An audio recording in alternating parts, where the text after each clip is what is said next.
আসসালামু আলাইকুম, learn with Misbah YouTube চ্যানেলে আপনাদের স্বাগতম। গত ভিডিওতে আমি দেখাইছিলাম গিট রিমোট অরিজিন এবং আপস্ট্রিম সম্পর্কে। আজকের ভিডিওতে আমরা দেখব গিটহাব রিপোজিটরি সেটআপ সম্পর্কে। তো আমরা গিটহাব রিপোজিটরির বেসিক যে রিপোজিটরি আছে আমরা সেটা দেখব, যে আমরা কিভাবে একটা নতুন একটা রিপোজিটরি তৈরি করতে পারি এবং সেটাতে আমরা ডাটা রাখতে পারি। তো চলুন দেখি আমরা কি কি দেখি। এখানে লিখে রেখেছি গিটহাব রিপোজিটরি সেটআপ কিভাবে করব বা কি কি শিখবো এখান থেকে। তো এখান থেকে আমরা শিখব কেন গিটহাব রিপোজিটরি সেটআপ করবেন সেটা সম্পর্কে। গিটহাবে নতুন রিপোজিটরি তৈরি রিমোট সেটআপ, এটা আমরা দেখতে পারবো। আর লোকাল প্রজেক্ট গিটহাবে কানেক্ট করা, কিভাবে আমরা গিটহাবে লোকাল প্রজেক্ট গিটহাবে কানেক্ট করা যায়। প্রয়োজনীয় রিমোট যে কমান্ড আছে সেটা আমরা দেখব এবং অ্যাডভান্স কিছু টিপস দিব। ওকে, দেন এখানে আমরা শুরুতে আমাদের বুঝতে হবে বা জানতে হবে যে কেন গিটহাব রিপোজিটরি সেটআপ করবেন। গিটহাব হলো আপনার কোড স্টোর করার একটি ক্লাউড প্ল্যাটফর্ম। এটি ব্যবহারের মূল কারণগুলো হলো ব্যাকআপ করা, ব্যাকআপ আপনার কম্পিউটারের কোড অনলাইনে নিরাপদ রাখা। এরপরে হচ্ছে কোলাবোরেশন করা, কোলাবোরেশন একাধিক ডেভেলপার মিলে একই প্রজেক্টে কাজ করা। এটা করবো কীভাবে সেটা আমরা করতে পারি এই গিটহাব রিপোজিটরির মাধ্যমে বা গিটহাবের মাধ্যমে। দেন হচ্ছে ডিপ্লয়মেন্ট, কোনো কোড সরাসরি হোস্টিং সার্ভারে পাঠানো, বা আমরা এইভাবে কোড আমরা বিভিন্ন আমরা যদি সফটওয়্যার ডেভেলপার বা এরকম কোনো কাজ করে থাকি তাহলে দেখবেন যে আমাদের হোস্টিং যে সার্ভারগুলো আছে ওই সার্ভার আমাদের গিটহাবের সাথে কানেক্ট করে আমরা সহজেই এখান থেকে কোডগুলোকে ট্রান্সফার করে রাখতে পারি। তো এটা আমরা করতে পারি গিটহাবের মাধ্যমে। ওকে, দেন এরপরে আসি গিটহাব নতুন রিপোজিটরি তৈরি করব কিভাবে, রিমোট সেটআপ কি। প্রথমে গিটহাবে আমরা চলে যাব। আমরা এর আগে দেখছি, আমরা এর ভিডিওর মধ্যে দেখেছি যে আমরা আমাদের একটা গিটহাবের মধ্যে অ্যাকাউন্ট আছে, এই অ্যাকাউন্টের মধ্যে আমরা সব কাজ করতেছি, এখান থেকে আমরা কাজগুলো করব। ঠিক আছে, দেন হচ্ছে আমাদের কি করতে হবে, এখানে একটা প্রোফাইল তৈরি করতে হবে বা একটা অ্যাকাউন্ট তৈরি করতে হবে। এরপরে আমাদের রিপোজিটরির নাম দিয়ে আমাদের এখানে একটা রিপোজিটরি যদি তৈরি করতে চাই তাহলে আমাদের কি করতে হবে, প্রথমে আমাদের এখানে অ্যাকাউন্ট তৈরি করে লগ ইন করে আমাদের এখানে চলে আসবো। আসার পর এখানে প্রথম যে ইন্টারফেসটা আছে এখানে ওভারভিউ লেখা আছে। আগের যদি রিপোজিটরি থাকে তাহলে এখানে নিচে দেখতে পারবো। আর এখানে দেখেন ক্রিয়েট নিউ রিপোজিটরি নামে একটা প্লাস বাটন আছে বা প্লাস আইকন আছে। অথবা আমাদের এখান থেকেও হবে, আমাদের প্রোফাইলে গিয়ে বা অনেক জায়গা থেকে কিন্তু হয় এখান থেকে। হ্যাঁ, এখান থেকে আমাদের রিপোজিটরি যাব, রিপোজিটরির মধ্যে থেকেও আমরা কিন্তু পাবো। তো এখানে সহজভাবে এই প্লাসের চিহ্নতে ক্লিক করে নিউ রিপোজিটরি এখানে ক্লিক করব। নিউ রিপোজিটরি ক্লিক করে এখানে আমাদের জেনারেলি আমাদের একটা রিপোজিটরির নাম দিতে হবে এখানে। তো আমরা এখানে রিপোজিটরির নাম কি দিব, গিট নাম একটা দিতে পারি, GitHub GitHub repo, GitHub repo. এখানে গিটহাব রিপো নামে একটা দিয়ে দিলাম। আর এখানে ডেসক্রিপশন কিছু একটা দিতে পারেন। এখানে আমি একটু লার্ন গিট অ্যান্ড গিটহাব এটা দিচ্ছি। আর এখানে কনফিগারেশনে যদি আমরা দেখি তাহলে এখানে চুজ ভিজিবিলিটি এটা খুবই গুরুত্বপূর্ণ। কেননা আমাদের প্রজেক্টগুলা বা রিপোজিটরিগুলা অনেক সময় আমাদের শেয়ার করতে হয়। তো এখানে যদি পাবলিক দেওয়া থাকে তাহলে এটা সবাই দেখতে পারবে। আমরা যদি লিঙ্ক শেয়ার করি তাহলে এটা সবাই দেখতে পারবে।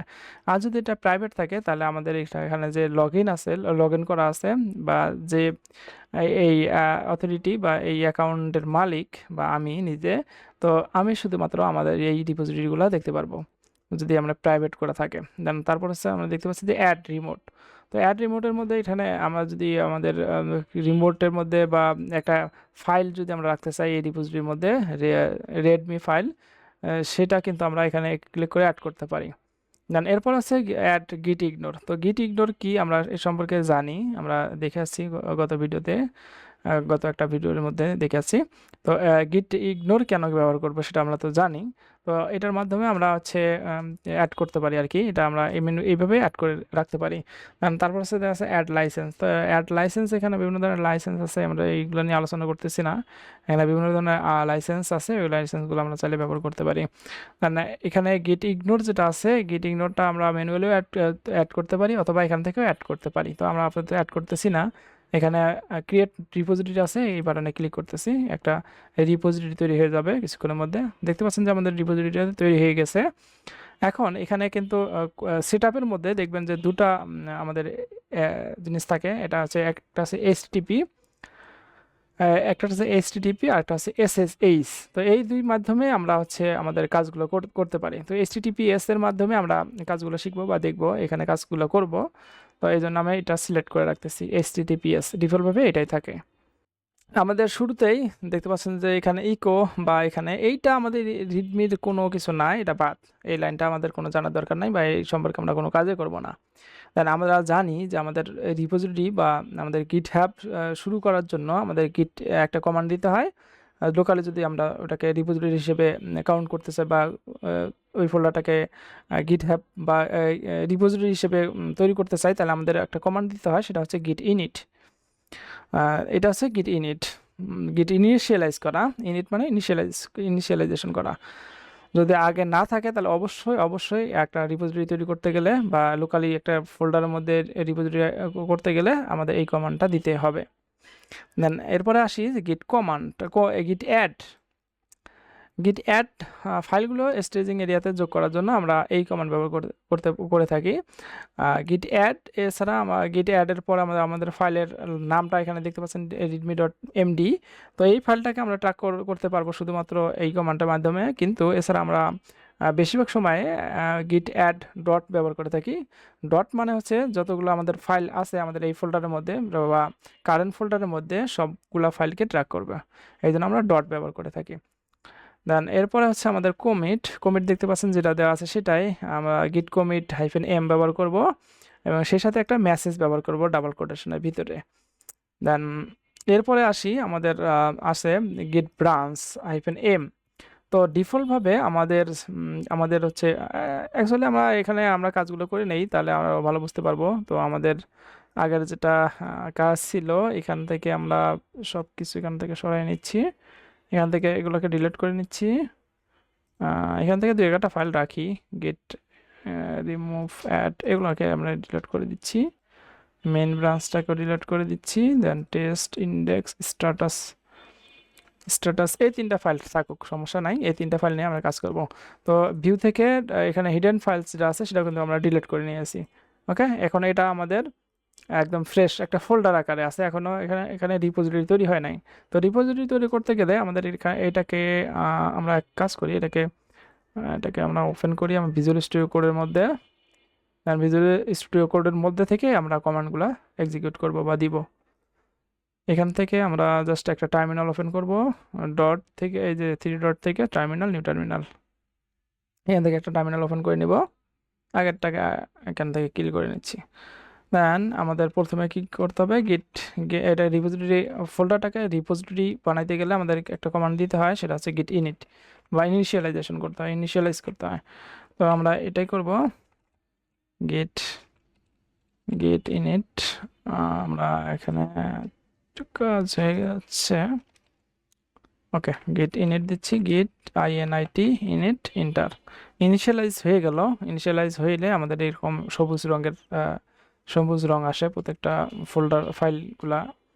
দেন তারপর আমাদের গিট অ্যাড সবগুলো যেহেতু আমরা ধরবো, কয়টাকে কপি করে নিলাম, সবগুলো যেহেতু ট্র্যাক করবো সেজন্য আমাদেরকে ডট দিতে হবে, ডট দিলাম। ওকে, এরপরে আমাদের যে একটা মেসেজ আছে কমিট করার মেসেজ সহ আমরা এখানে যা আছে সেটাই দিচ্ছি। ওকে, ডান। দেওয়ার পর এখন এইভাবে আমরা পরের কমান্ডটা কপি করে নিয়ে আসলাম। এটা হচ্ছে গিট ব্রাঞ্চ -m। তো এখানে দেখেন যে আমাদের এখানে আমাদের ব্রাঞ্চ কিন্তু মাস্টার ব্রাঞ্চ আছে। তো আমরা ব্রাঞ্চ কিভাবে চেক করতে হয় সেটাও জানি, গেট ব্রাঞ্চ এই কমান্ডটার মাধ্যমে। এই দেখেন মাস্টার ব্রাঞ্চ। তো আমরা যদি এটাকে রিনেম করতে চাই তাহলে আমাদের এই কমান্ডটা দিতে হবে। তো এই কমান্ডটা দিয়ে গিট ব্রাঞ্চ -m এই ফ্ল্যাগটা ব্যবহার করে আমাদের নতুন যে নাম আছে ব্রাঞ্চের সেটা আমরা এখানে বলে দিতে পারি। তারপর আমরা যদি ইন্টার দেই তাহলে আমাদের মেইন ব্রাঞ্চটা এখানে তৈরি হয়ে যাবে। ওকে, তৈরি হয়ে গেল। তারপরে আমাদের রিমোট অ্যাড করতে হবে, রিমোট অ্যাড অরিজিন অ্যাড করতে হবে, এই রিমোটটাকে অ্যাড করতে হবে অবশ্যই। তো আমাদের যে লোকাল রিমোট রিপোজিটরি আছে তা সেটা তো লোকালের সাথে কানেক্ট করতে হবে, সেই জন্য আমরা এই কমান্ডটা ব্যবহার করে থাকি। গিট রিমোট, এটা আপনার গিটহাব রিপোজিটরি লিঙ্কটা এখানে কপি করে দিবেন গিট রিমোট অ্যাড অরিজিনের পরেই, তারপরে আপনি এন্টার দিয়ে দিবেন। ওকে, এটা আমাদের অ্যাড হয়ে গেল। এরপর আসি আর একটা লাস্ট কমান্ড আছে, এটাও ইম্পর্ট্যান্ট। তো এখানে আমরা পেস্ট করে দিলাম। পেস্ট করে দিলে হয়ে গেল, কিন্তু আমাদের এটা তো এক্সপ্লেন করতে হবে, তাই না? তো এখানে git push hyphen you origin main, এটা আসলে কি? ইউ যে ফ্ল্যাগটা আছে এটা কেন ব্যবহার করি? হাইফেন ইউ হচ্ছে সেট আপ স্ট্রিম। আমরা যদি এটাকে এভাবে না দিয়ে আমরা এভাবে দিতাম hyphen hyphen set hyphen up stream, তাহলেও কিন্তু হয়ে যেত আপ স্ট্রিম, এই যে এইভাবে এইভাবে দিল, যেটা ওইভাবে হাইফেন ইউ ফ্ল্যাগ যেটা আছে ওটা ব্যবহার করলো, সেটা একই ব্যাপার। ওকে, এটা কিন্তু আমাদের কাজ হয়ে গেল। এখন যদি আমরা এখানে এসে রিলোড দেই তাহলে কিন্তু আমাদের এখানে সব ডাটা কিন্তু এখানে চলে আসে। তো আমরা খুব সহজে আমরা আমাদের একটা রিপোজিটরি তৈরি করে আমাদের রিপোজিটরির মধ্যে ডাটা এখানে পুশ করে দিতে পারলাম। তো এখানে এতটুকুই বুঝলাম।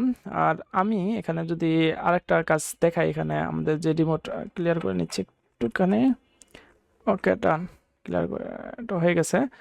এখন আমরা যদি রিমোট আমাদের কানেক্ট হয়েছে রিমোট রিপোজিটরির সাথে, আমাদের লোকাল রিপোজিটরি যেটা কানেক্ট হইলো ওটাকে চাইলে কিন্তু আমরা দেখতে পারি এভাবে রিমোট হাইফেন ভি, এভাবে দেখতে পারি, অথবা আমরা এখানে রিমুভ করতে পারি।